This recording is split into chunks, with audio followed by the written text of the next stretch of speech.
The first thing is accelerated failure. Everything you do is not going to succeed. So fail fast and move on. Don't fall in love with your product, your copy, right? If it's a loser, cut it loose. So many entrepreneurs instead will make an excuse. Oh, it's the economy.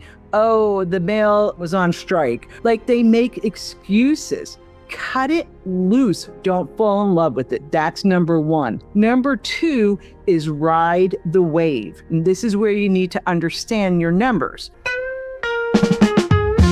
Welcome to the Radical Responsibility Podcast. I'm Dr. Fleet Mall, and I'm excited to guide you on a journey of authentic transformation. In each episode, I'll bring you insights from leading experts to explore trauma recovery, mindfulness practices, positive psychology, and innovative breakthroughs in health, wellness, and life optimization. This is a space for real conversations that inspire meaningful change, helping you find alignment with the person you are always meant to be. Let's get started.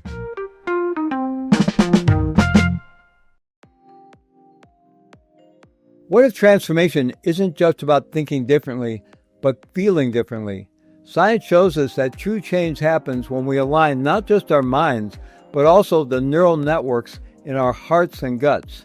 This heart-mind connection is the key to deeper healing, resilience, and expanded awareness. That's why I created the Heart-Mind All-Access Membership and Community, a space designed to help you rewire your nervous system, cultivate heart intelligence, and live with greater clarity and purpose. With over 1,000 hours of transformational teachings specifically curated to meet your needs, you'll learn from world-renowned meditation teachers, neuroscientists, and experts in neuroplasticity, all sharing powerful tools to help you shift your mindset and heart set, regulate your emotions, and unlock your full potential. You'll also gain unlimited access to every summit and course we've ever produced, a treasure trove of wisdom worth over $10,000 and growing, plus live gatherings and an inspiring global community to support your journey. If you're ready to step into a more heart-centered, connected, and conscious life, I invite you to join us. Click the link to learn more and start your journey today. What if the fastest way to scale your business is by learning to fail faster? This week, I sit down with MaryEllen Tribby, a true force in the world of business growth, multi-channel marketing, and conscious leadership. MaryEllen has scaled multi-million-dollar businesses, led major media companies, and built her own thriving ventures, all while raising a family and living a life of intentional balance. What I love about MaryEllen is how she pairs strategy with soul. She's as sharp with the numbers and marketing systems as she is passionate about living a balanced life, where success and self-care are not in opposition, but deeply intertwined. We dive into some powerful themes today: how to break through your next growth ceiling, how to lead your company with data and decisiveness, and how to craft campaigns that not only convert, but create momentum. We also talk about what it really means to fail fast, and why that just might be your greatest growth strategy. Whether you're bootstrapping your first business or leading a high-growth company, this conversation offers a roadmap for scaling without losing your center. Let's drop in. My name is Dr. Fleet Mall, the founder of Heart-Mind Institute, and your co-host for this session. And I'm very happy to be here today with MaryEllen Tribby. Welcome. Hello. Thank you so much for having me. I'm always a little reluctant to ask our guests to encapsulate their origin story in just a minute or two, but we do have a lot to cover today, and so I am going to ask you to kind of do that, or at least highlight some aspects of it. So you have led and scaled multi-million-dollar businesses, a number of them. You've been at companies like Forbes, Weiss Research, your own company, Early to Rise, and building your own company. I mean, you've gone back and forth, I think, from building your own company to consulting to build other companies to working in the corporate sphere. And building your own company is a big leap. So what made you decide to leap into the fray and build your own company, which you've done several times? Well, it was really interesting because coming from a very corporate background in New York City, I was in hardcore publishing. This was way before internet marketing, even info publishing was a thing. So like you said, at Forbes, Times Mirror, Crane's New York Business. And I don't want to use the B word, for being bureaucratic, but there are a lot of layers, right? When you're in that kind of situation, they're big company, big budgets, But the beautiful thing about it is that for me, I learned each channel of marketing one at a time, because when you're in those companies, you don't wear a zillion hats. You come up through the ranks, and there were years where I only worked on direct mail and I became an expert in direct mail. There were years when I only worked on insert cards in magazines. There were years when I only worked on outbound calling, but it was all direct response. And so then when I moved to Florida, I went to Weiss Research, and I was so fortunate to work with Martin Weiss, who is a brilliant man. But what I saw there was the exact opposite, where Martin wore many, many hats. So I was really fortunate that I knew so much about direct response marketing, so many channels. I was able to take so much off him. And so it was really me, Martin, and Clayton Makepeace, one of the world's best copywriters, who we lost several years ago. And so I learned so much from them. And then when I went to Early to Rise, it's working for an Agora company is the closest thing that you can have besides starting your own company. And I really ran it the way I wanted to run it. And so I loved doing it. I loved teaching. And what we did is we taught people how to start online businesses. And then honestly, one day, and this is a very long story, my husband, I thought, was going to be bad news, which was that I had a breast cancer scare. And for 3 weeks, we kind of went back and forth, didn't tell the kids. The kids were real small. We just went back and forth, going to doctors, this and that. And the day I found out that I did not have breast cancer, I was perfectly healthy, I said to my husband, I'm starting my own thing. And he said, yes, you have to. And I went in the next day and resigned from what was the best job I've ever had, making a lot of money, running things the way I wanted.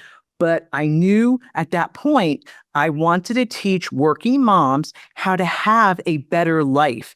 And I knew I was the person, because I had 3 kids, because was running very large companies.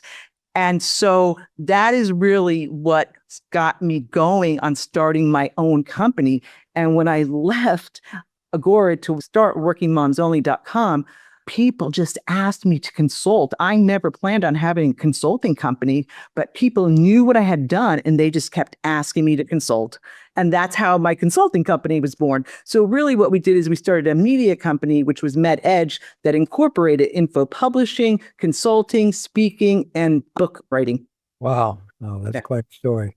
Yeah. And wow, such a broad experience. I almost don't know where to start. You've been all over the place here. I hope we have aspiring entrepreneurs in our audience. I hope we have some leaders from corporate, because I think there's a lot for everybody to learn here, as well as maybe entrepreneurs that are pursuing the venture capital route. But I suspect the majority of our audience are bootstrapping entrepreneurs. And as you know, entrepreneurs run into various ceilings and major bumps in the road. Often it's, maybe you're a solopreneur and you're trying to figure out how to finally build a team, and you've surrounded yourself maybe with some helpers, but you don't know how to break out of that mold of doing everything yourself. Or maybe you've gotten beyond that, you've built a team and you're hitting that kind of $3 to $4 million a year in revenue ceiling where things have to change for you to keep growing. The whole notion of being able to scale, and all along the way, as an entrepreneur, we have to change. Now, we bring in different people with the greater levels of expertise, people that know how to do things we don't know how to do, but we still have to run the company. As it gets bigger and bigger, it gets more complex. So we have to grow and evolve. So I wonder if you could talk about, because I know you teach this a lot, and how you help entrepreneurs break through these various barriers where they have to change, the game has to change in order to keep growing and keep scaling. Yes. And the first thing that I always tell people is everybody has the same 24 hours in a day. Because you run, $1 million company and somebody else runs a $10 million company, that person who runs a $10 million company, they don't get any more hours in a day. And really what it comes down to is, for successful people, is spending that time doing the right thing. Right? Like entrepreneurs, again, they think they have to do everything, when in reality, they have to, what I like to call like the 3 Ds. They have to decide what to do, they have to delegate, and they have to duplicate, right? Like for me, There should never be one person who can do your graphic design. There should never be one person who does your copy. And a lot of folks, especially all the entrepreneurs I know in this, information marketing or digital marketing space, they think they're the only one who can write copy. And this is a really good example because somebody should never write copy for their own product, right? That person should be the copy chief.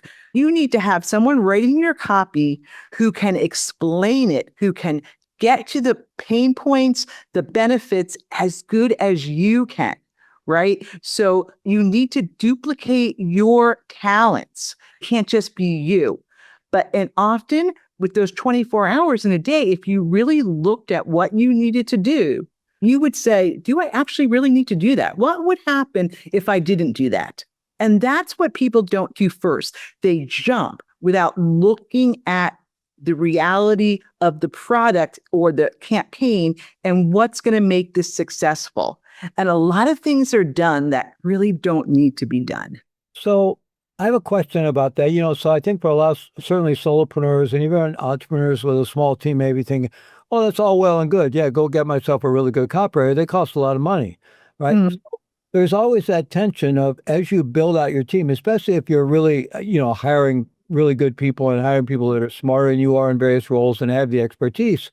You can see what was maybe a very profitable business to begin with starts to become a lot more challenging as you grow that team and your profits begin to evaporate. And so an ebb and flow, I guess, of being willing to invest and figure out what's the ROI on this, how long is it going to take hiring that copywriter or hiring this other person to get those to pay off. But I am going to have to go through some risk and some ebb and flows and profitability. I wonder if you could describe that journey for entrepreneurs, because I think we all find ourselves in those places and it can be scary sometimes. Yes, and that is true. And that is why you need to find a copywriter who will work on royalties, right? So basically, have them write that piece.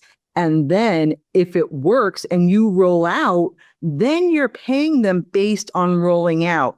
And if you're rolling out, that means it's working, right? And the other thing about hiring copywriters, and most people don't understand this, ask that copywriter to do the right work. It's not just a sales letter, right? It's a sales letter, and then it's 5 swipes, and it's 5 subject lines, and it's 5 ads, right? Like they don't slice and dice up that long form copy, and any copywriter who wants to be one and done, it's not your person, right? That's not your person. I have to understand how to hire them.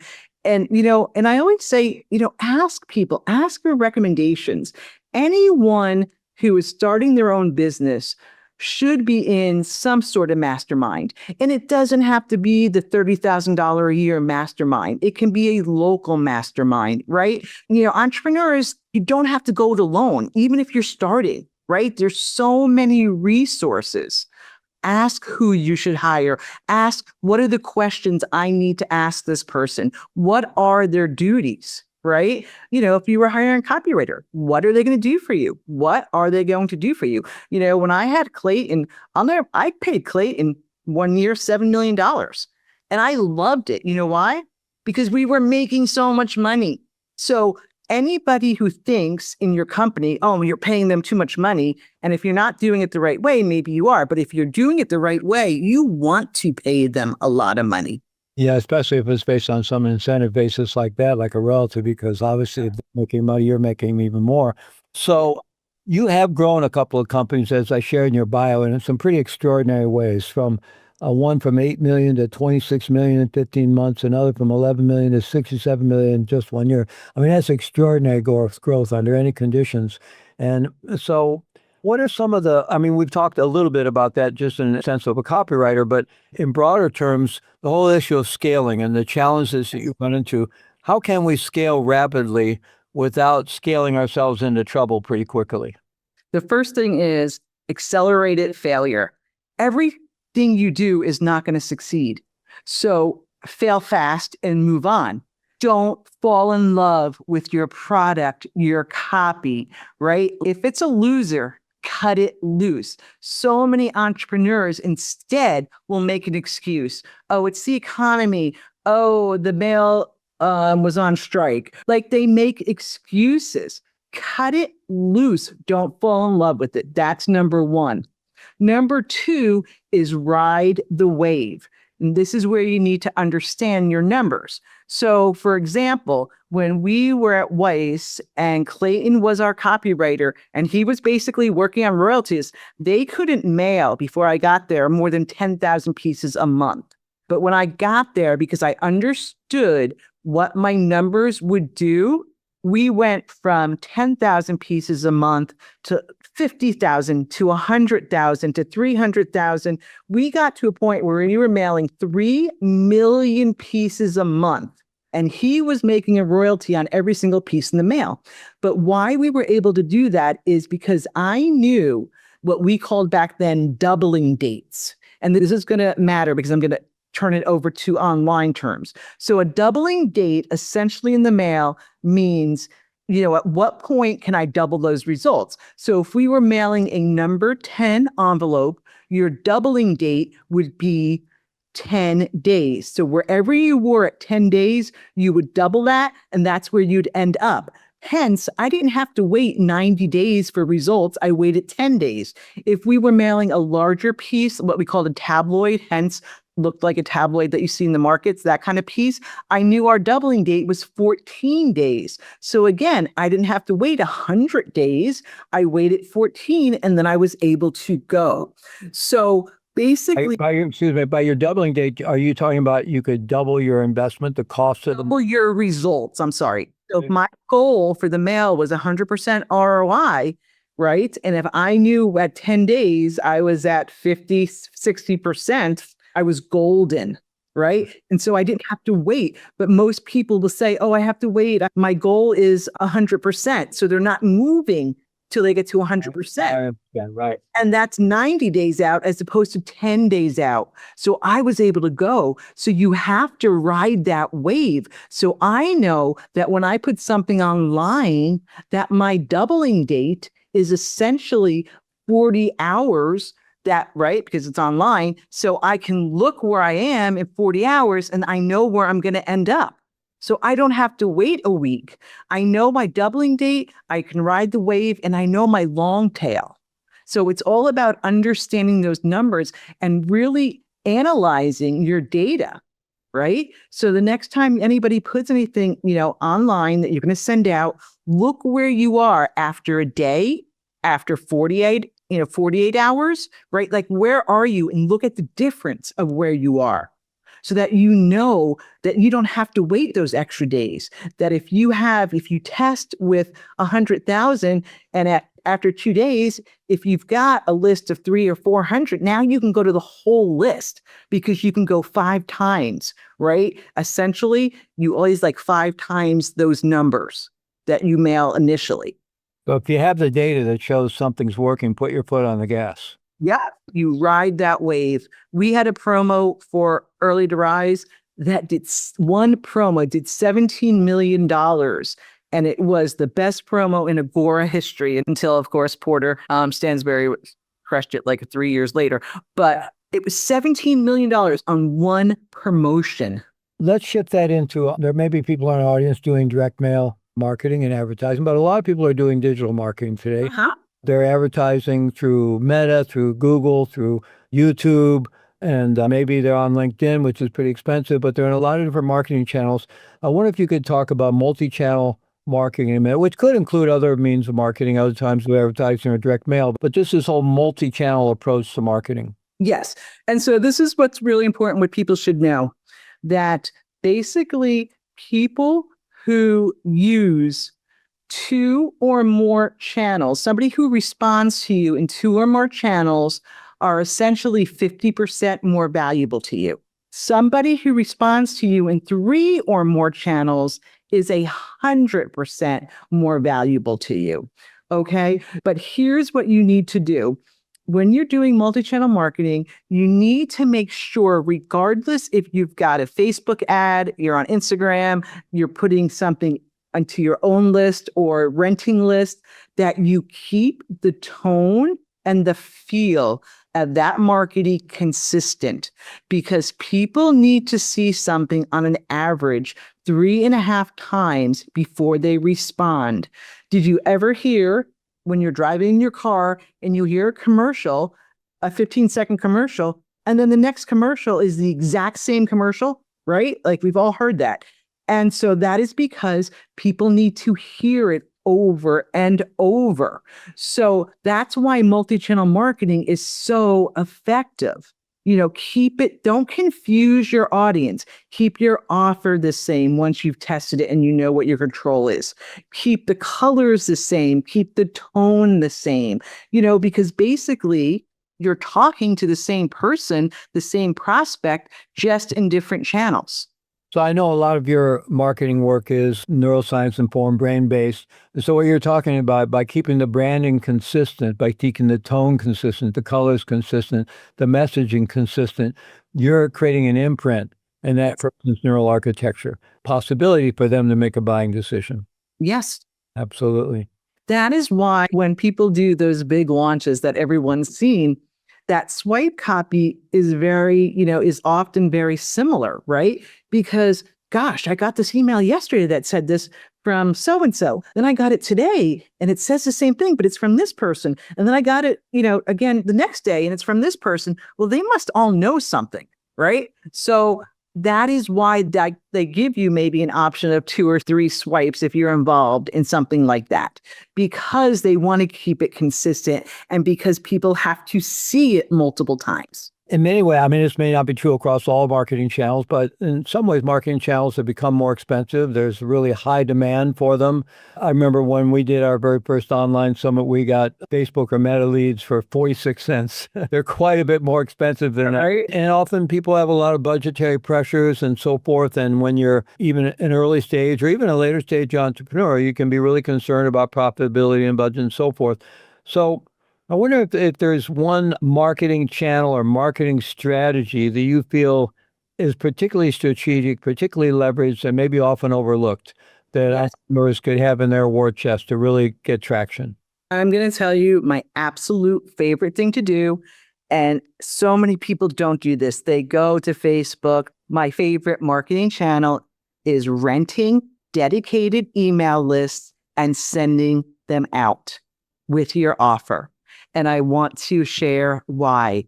When you are doing ads, look at all the competition on that page, right? When someone's doing ads, there's so much competition for the reader's attention. When you are renting an email list and then putting your copy, your message in there, when somebody sees that, the only thing they're looking at on their computer is your message. Okay. In this, I don't know if people know who Russell Brunson is. I'm sure they do. And he wrote this because he interviewed me a few years ago on his podcast, and he put this in his book. And because it was new to him, that basically people are always trying to do new offers, new products, instead of expanding their universe. Once you have something that's working, you rent these lists and you go out with your offer. And the beautiful thing, it's all numbers, right? You're going to find out before you mail from this list approximately their open rate and approximately their click. You're going to know from your own list what that opt-in page can do. So you can do the math on that way before you decide to mail. So you are going out there with some risk, but not a lot. And the reason people don't do this is because it's a bigger upfront, right? Like you're going to have to spend $2,000, $2,500 to rent a list, depending on which industry you're in. I'll just say if you're in that personal development niche, you can get a really nice list for about $2,200 with over 200,000 names. You should have no problem breaking even on that list within 30 days.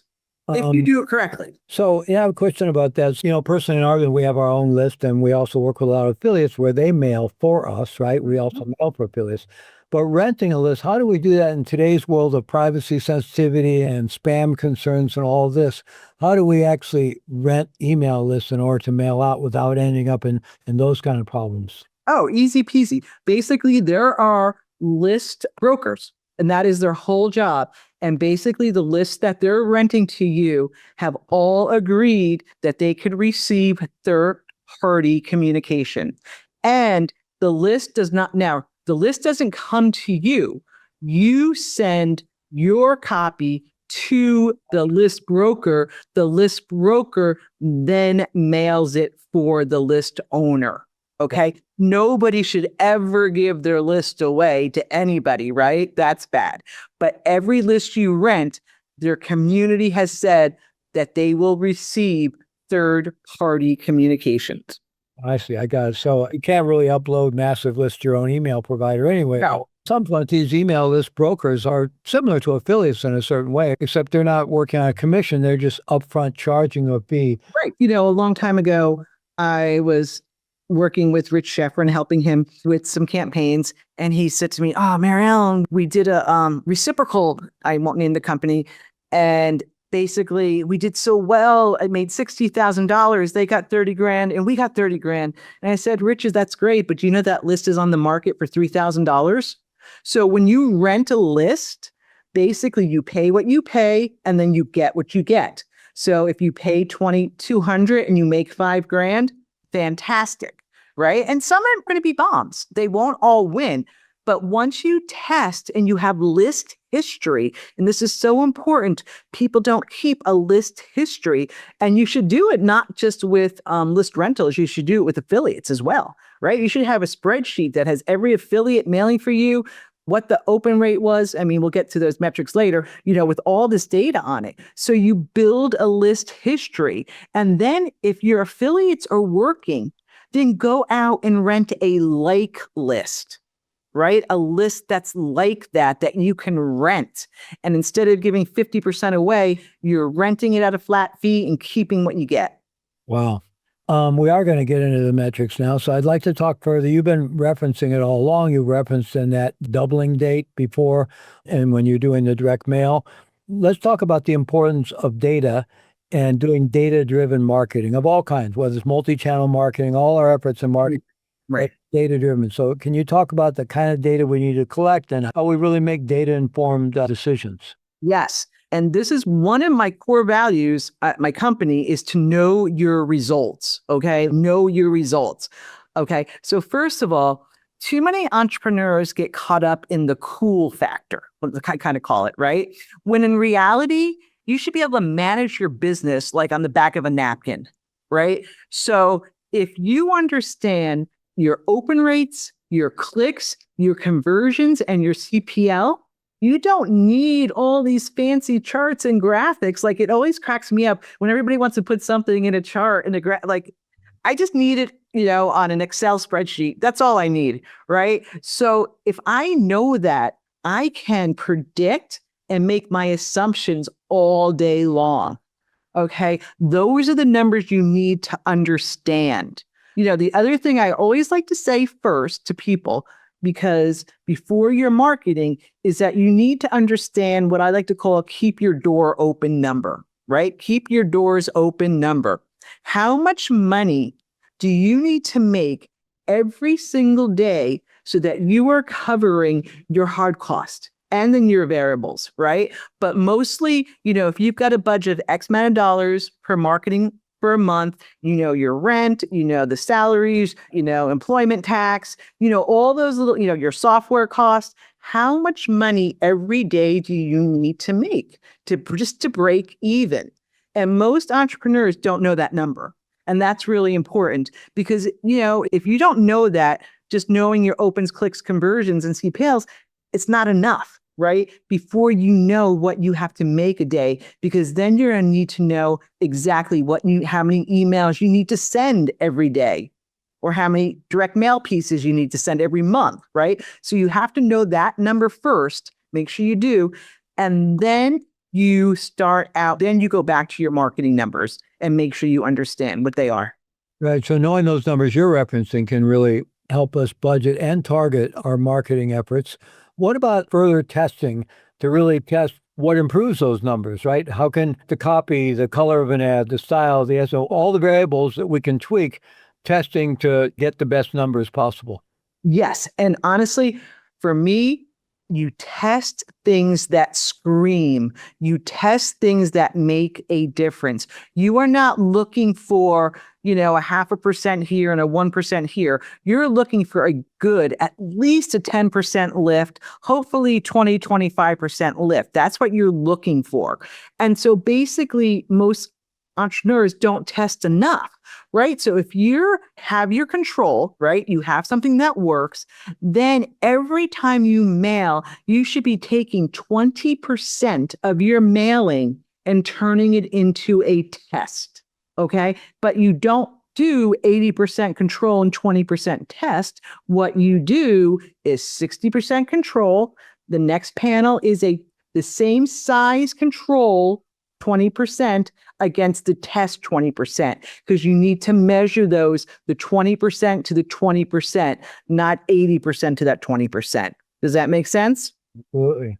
So that's really important. So that's what people will do. They'll just go test and they'll be like, oh, this 1,000 quantity, beat my control of 99, or vice versa, right? Whatever that is, of 99,000. No, they need to be of equal sizes to test. So and this is extra work, right? And that's why people don't do it, because now instead of mailing one list or, size, you're mailing 3 lists. You're creating 3 lists inside of Keep or MaryPost or whatever you're using.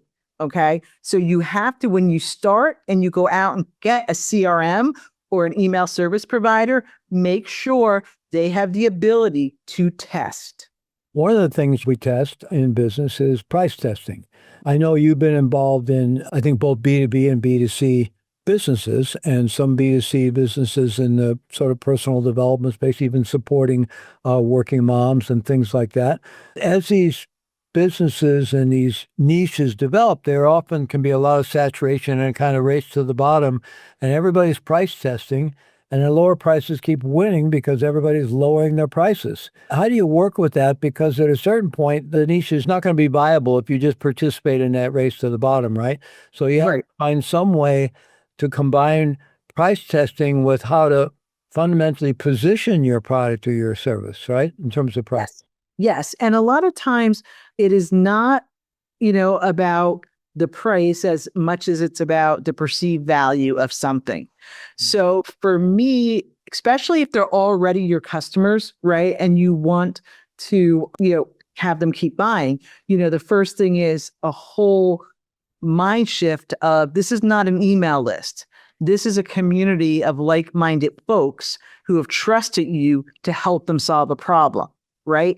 And one of our very first core values is to love, respect, and protect our customers. So getting that through the entire team's mind is a must. Everybody must think like that. Now, if you have a customer and you don't want to lower prices, add something onto it, right? They're already your customer. And if you have a digital product, what harm is it to give them something else with that higher price?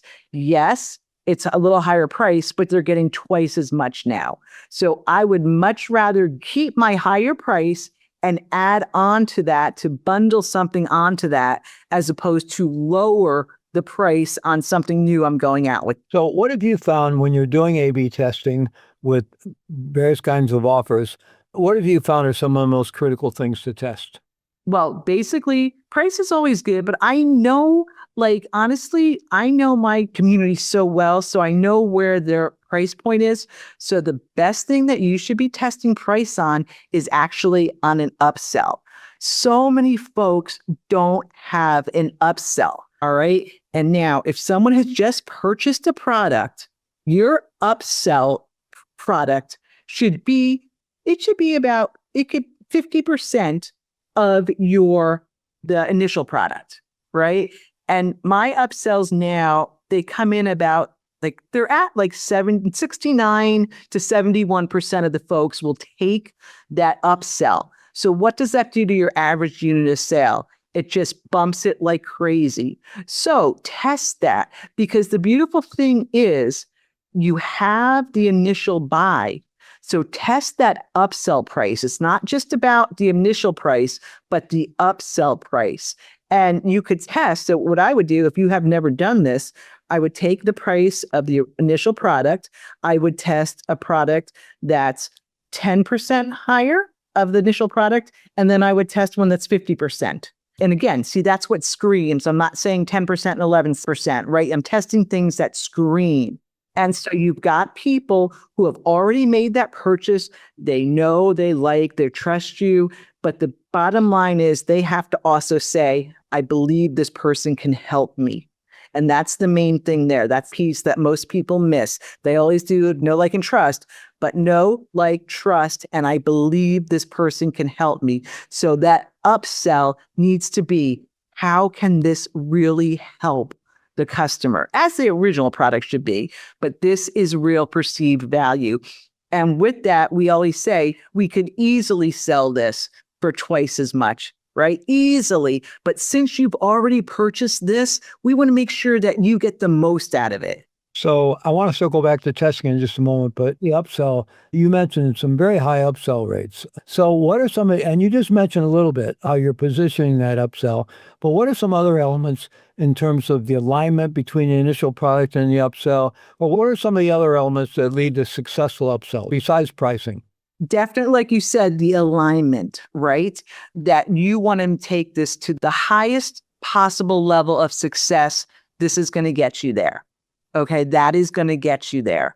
Another thing that we have that is what we always call the Agora, one step removed, is because our business is neuroscience and soundtracks. And so everything for your brain, we have the best possible headphones and earbuds that you could buy anywhere, right? So now that's actually a really high price because we're all about frequency and, the soundtracks. So many headphones or earpods can't deliver that, right? So if you want to get the most out of this soundtrack, this set is what's going to get you there. Let's create another question point, but I want to finish off on this testing. So from what I heard you say, probably doing A/B testing with things like the color of the call to action button or other things like that. The people have tested, and you can read, and there's controversy about what color is the best and this and that. But those things are probably going to give incremental advantages. And so you're really focusing your testing and the time and effort that it takes to do this kind of testing, as you said, on things that are going to scream a difference, right? So a lot of that stuff where you'd be testing colors or structures, or they may be valued. If you're a huge company and you can, get micro improvements are going to make a big difference.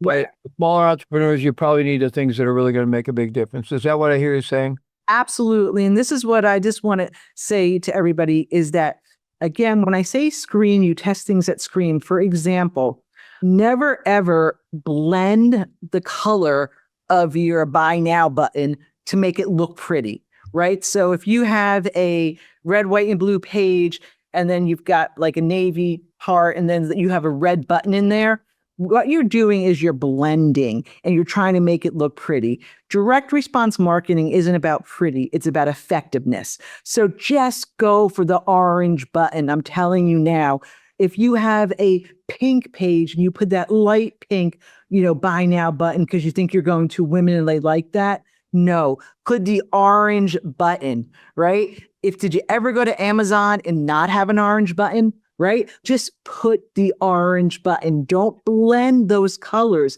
You make that CTA screen. You make it pop. Like when people send me their pages to look at them, and I just no, it's not about blending. It's not about looking pretty. It's about being effective. And just simple things like that. I'm telling, right now, just change your buttons, change them to orange, unless your page is orange, right? But the other thing that people do is you'll see this in copy a lot, especially on headlines. It's really bad. People will have a headline and they go in, out, in, out, in, and that's not how your eye wants to read something, right? Eye wants to read a nice inverted triangle. Take that headline, make sure it's an inverted triangle. Test it tomorrow on your page, right? Like that, you want readability is the most important thing on a page. And when your margins are like this, like your brain just it doesn't like it. So it opts out, essentially, your brain. So you've got to make it readable. The most important thing of any page, a sales letter, a landing page, a order form, it doesn't matter. Readability. We have a very successful affiliate partner who does a lot of testing and very kindly gathers their top affiliates together once a year and shares a lot of their research. And so funny, they did a lot of testing on styles of sales pages, and the one that won out was what they called the ugly sales page. It was just clear information with the orange button kind of thing, and it wasn't pretty, and it beat everything else. Yeah, Absolutely. really interesting. Coming back, you mentioned the earbuds and the headphones and so forth because you're selling digital products that people are going to listen to, right? What about people who are selling digital products and, have built a customer base and, what about adding physical products now and getting into e-commerce, right?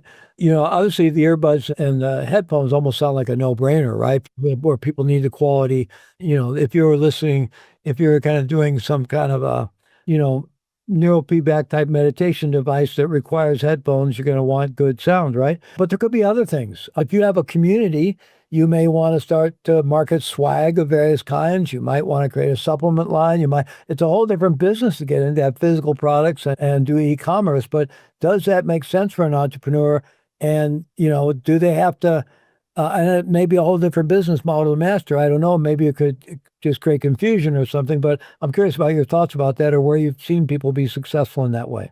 You really, again, you really need to know your numbers and don't over order, right? Don't over order. But the other thing that you can do is you can dry test and you can also find partners who have that product, right? So find a partner who is selling that or someone, become their affiliate and see if it resonates before you go out and spend all the money on it.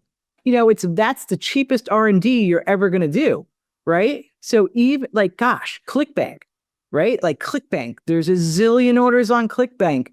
Go find something there, right? If you're in brain and maybe you want to test lasers, right? So red light therapy or whatever, there's plenty of people who create that who have affiliate programs. Become their affiliate first and find out if your audience really likes it. Doing that as opposed to doing a focus group or a survey, right, is so much more effective because if you're doing that kind of survey, no one's opening their wallet, right? So they can say whatever they want to say. But if you send that out in the mail, right, and then even if you're only collecting 10% or something on it, it's only there for research. It's okay. And if it's a huge hit, then do your own product, but do that first. That makes a lot. And same thing with, supplements. There are so many people, Daniel Amen has great supplements, right? So if you want to go out there and start a supplement company, go to Daniel. He'll give you a good rate, buy something in bulk. It doesn't have to be a lot, right? And send his supplements. Mm-hmm. See? Very wise. So we've been talking, in some ways about how to expand and our existing customer base, but we've also talked a lot about acquiring customers. And acquiring customers is very expensive. And some of us don't focus enough on two things. One, how to increase our customer value over time in terms of how they upsells and cross-sells and additional products, high-ticket products, and so forth. And then the other thing is customer retention. And sometimes the two of those can seem a little bit in tension sometimes. Our effort to sell more to our existing customers can cause some customers to leave because they don't want us to keep trying to sell them things. But we want to keep our good customers and keep them happy. So I wonder if you could talk about both those things and then how you balance the two of them. Sure, because they're both equally important. And again, in the old days in New York, you would have different people doing new business acquisition compared to retention. And we don't because we need to know all the numbers. But with keeping customers, we do things that are only for our customers, right? Like we hold what we call coaching cast calls where we focus on a very specific topic and our customers can come on. It's free. We do it at least once a month. And it's adding such value for them. They come on, ask questions live, right? And sometimes it's on trauma. like the topic. Sometime it's on procrastination. We always have a very specific topic, and we send that out, a week in advance so they can put it on their calendars. And man, we'll have hundreds of people on this call, but then we will always do something for them. Whether we're launching something new, we will give them the discount because it's a pre-sale. We might not be able to go out with the new product for a week after that, but we'll say right now you're going to get X amount of dollars off this. Again, they are customers. So what if they're getting $20 off an $89 digital product? They're already customers, right? And so we know what we can expect off those calls.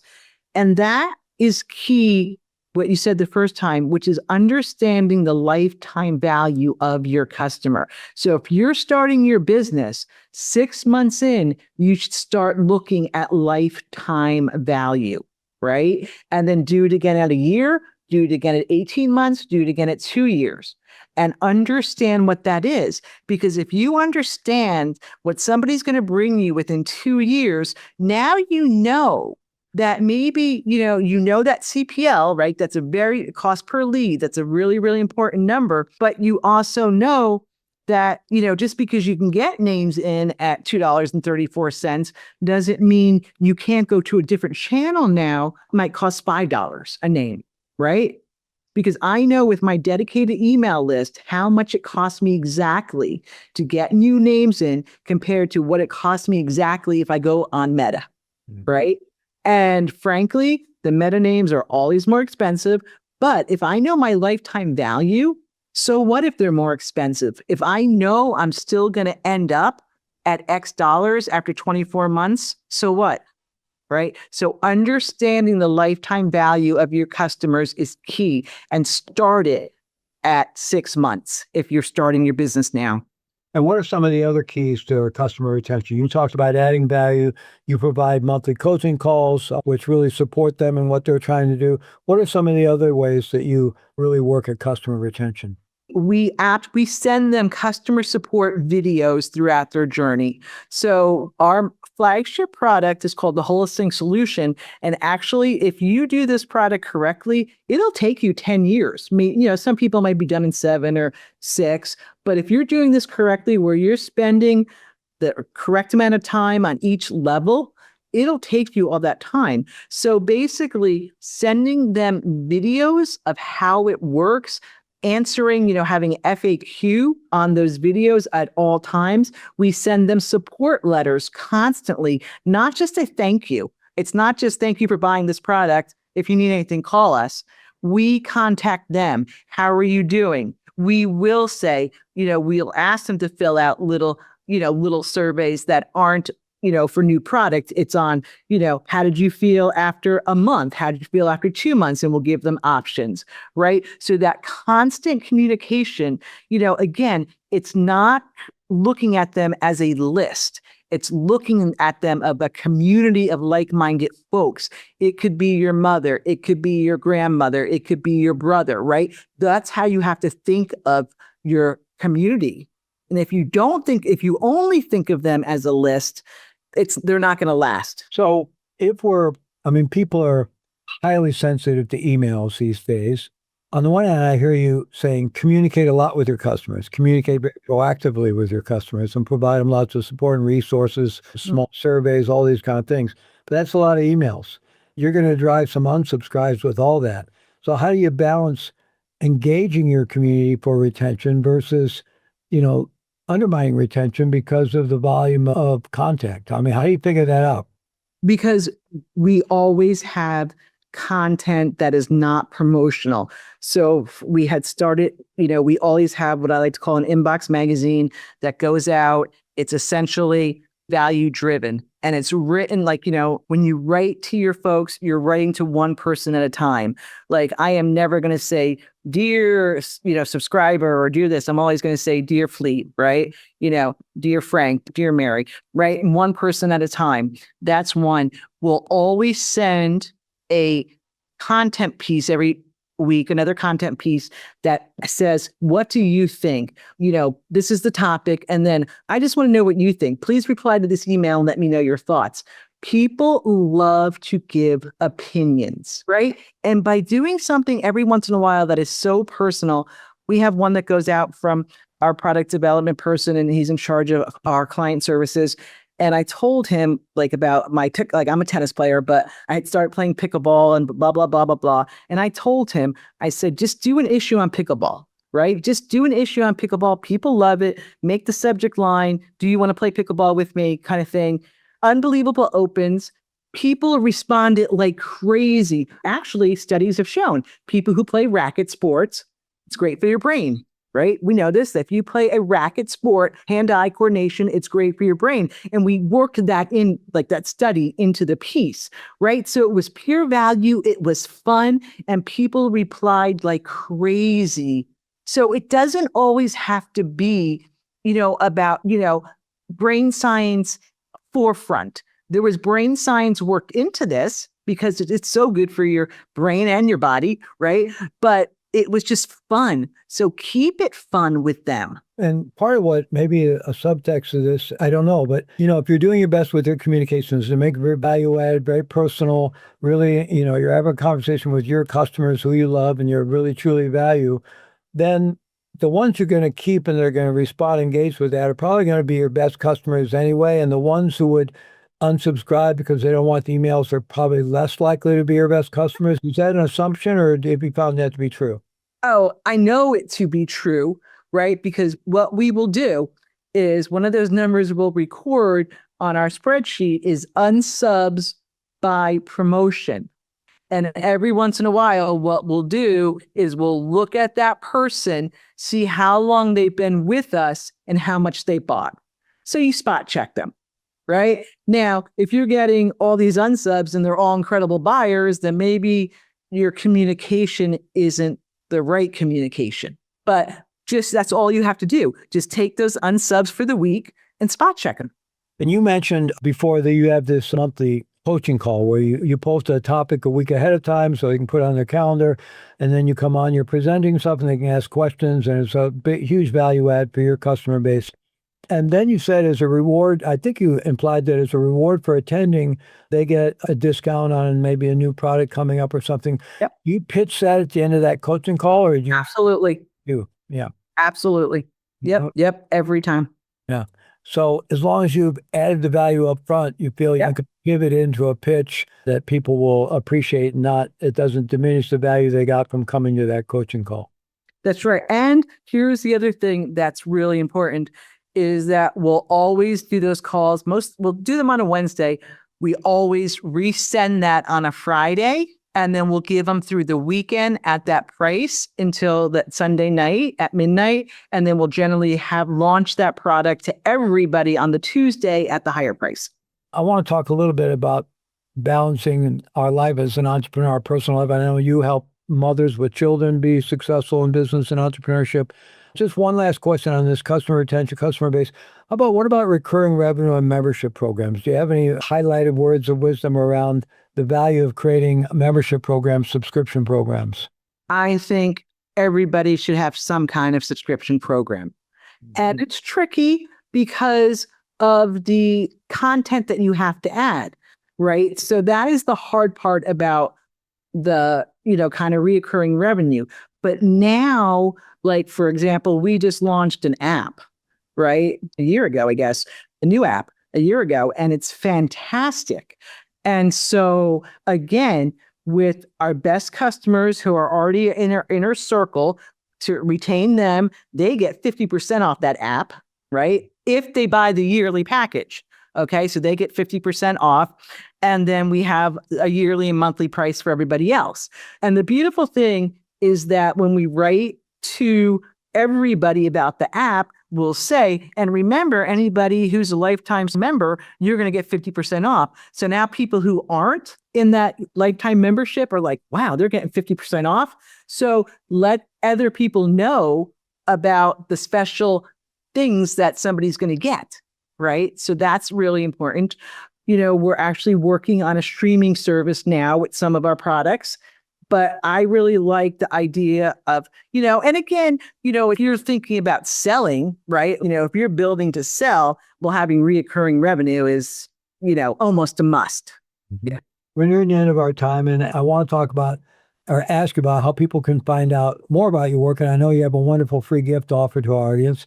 But first off, we could just touch a little bit on one of the really challenges, can be a real challenge of entrepreneurship, is balancing our growing our company, or what I like to say, succeeding in business while we also succeed in life, right? So that our entrepreneurial journey is not putting our kids in therapy or not leading to divorce, not ruining our health, but we can balance all that. So I know you teach that. So what's some of the core things you teach around that? And this is so important. And I'm just going to preface this by saying I have been married for 28 years to one person, both our first marriage. Our oldest daughter graduated law school in May, passed the bar in October, she's an attorney, has her first job, and she's 26. Our son is an incredible entrepreneur. He's 24. My youngest is a D1 college tennis player at Tulane University. So my kids are incredible. Like, they're such nice, compassionate people that I'm in awe of them. And this happened because we worked at it, right? And this sounds very counterintuitive, and it was very counterintuitive to a lot of the moms I worked with, and it was counterintuitive to actually even some of the men that I've coached over the years, is as an entrepreneur, you have to put yourself first. It's kind of like, or like, oh no, I'll skip lunch. Oh no, I'm not getting my nails done. Oh no, I'm not doing this. I'm not doing that.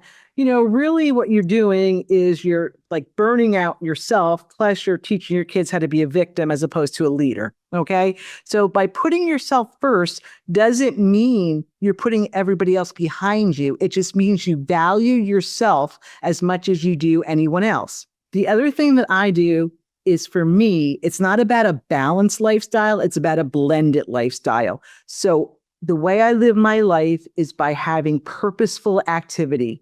Some of that activity yields me money directly. Other yields me money indirectly. I play tennis 3 to 4 times a week. That yields me money because after I'm done playing tennis, I am ready to go. Like, I am ready to go. And then the other thing is, and I wish, like I said, I knew about these things earlier, but for the last 9 years, I work on my brain every day. Better brain, better life, right? If your brain is strong, then you can get the things done that you need to get done, right? So I meditate every day. And again, it goes back to that we all have the same 24 hours in a day. So if people are saying, I don't have time to meditate it. Well, do you have time are you watching like an episode of Friends every night? What are you doing with that time? It's about how you spend that 24 hours, because watching, an episode of Friends at night might nice, it's light, but it's not doing anything for your brain, right? It's not doing anything for your business. So it's really a matter of priorities. But you take your own medicine.